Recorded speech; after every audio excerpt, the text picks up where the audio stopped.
Alright, so the Persona 25th Anniversary event made a return this year, running from March 11th to May 7th in Japan. So, to commemorate it, I figured I'd make another Persona themed video.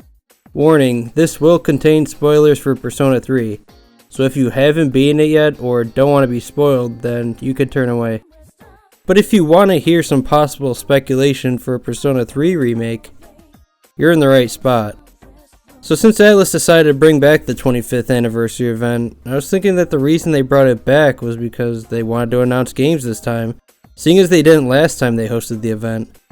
One of the games I think they might announce is a Persona 3 remake, or a Persona 5 spin-off game like I speculated in one of my videos here, besides the P5X gacha game, but more on that some other time. I mean, Persona 3 is an easy option given that it's tied with the Persona 2 duology for #1 most requested remake of an Atlus title. Not even just Persona, but any Atlus title. Who knows, maybe even Innocent Sin, Eternal Punishment, or even the original may be remade down the road. But I won't hold my breath on that. Out of those, however, I do think 3 may have the highest chance of being remade. Especially since FES and Portable both did things that people liked, and were upgrades in their own ways to the original 3, but there's no universally agreed upon way to play Persona 3, such as FES just being an improvement of the original, and also containing the answer, and despite the reaction some people may have for it, I still enjoyed it. Whereas Portable included controllable party members and a female protagonist, at the cost of having to do a visual novel style, since it was ported to the PlayStation Portable, or PSP. If Persona 3 is remade, it may be a blend of FES and Portable being 3D and being an upgrade to the original game, but also including that female protagonist as well as her different social links. If so, would it be to 3 what Golden and Royal were to 4 and 5 respectively?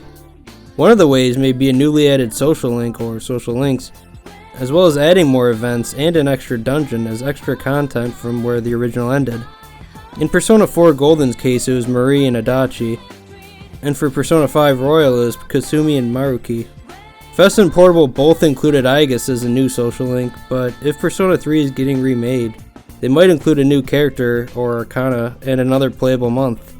Since the last actual playable day for P3 is January 31st, which is the date of the final battle. Then after, it skips to March, leading up to March 5th, the promised meetup on graduation day.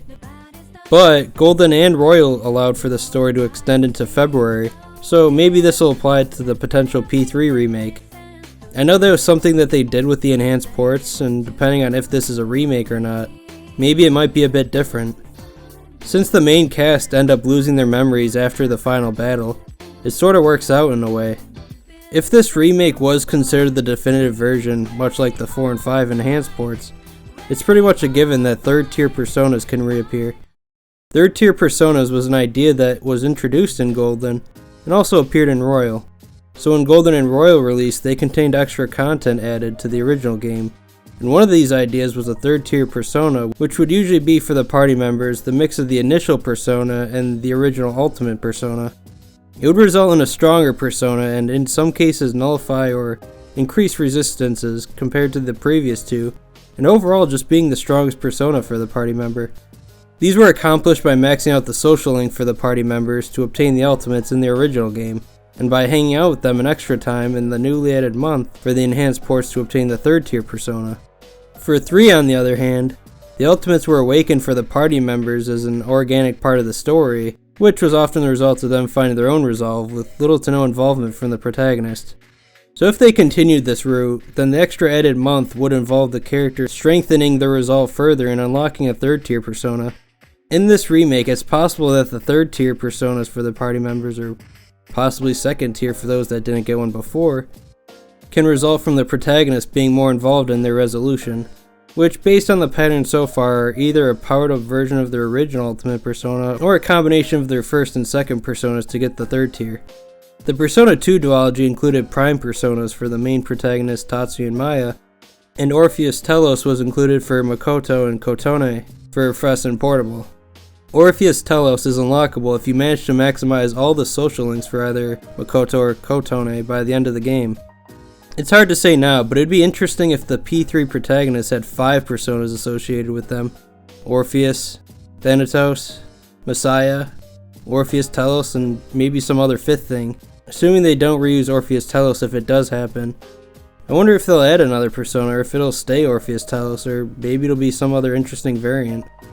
I think the social links are fine the way they are, so those will probably remain the same, bringing them into the remake. Unless they decide to maybe change how they play out or change the availability of some of the links, but I don't think that'll happen. However, in Portable for Kotone's route, if you maxed out Shinjiro's social link before the October 4th mission, where he's supposed to die, it's possible for him to survive in a comatose state, eventually waking up at the end of the game. Able to survive from wearing the pocket watch that Kotone finds for him during his social link, which absorbs the impact of the originally fatal bullet. I'm wondering if that would carry over, or would they try something different?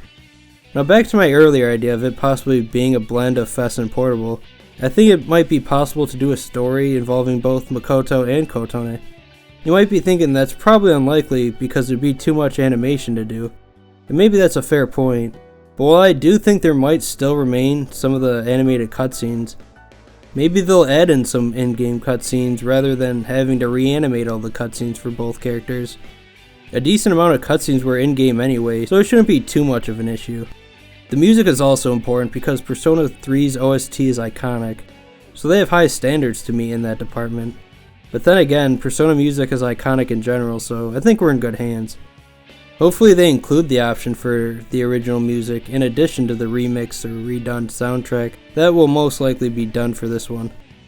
I don't see why they wouldn't include the original soundtrack if they did, but you never know. There's also the question of if there'd be weapon diversity too.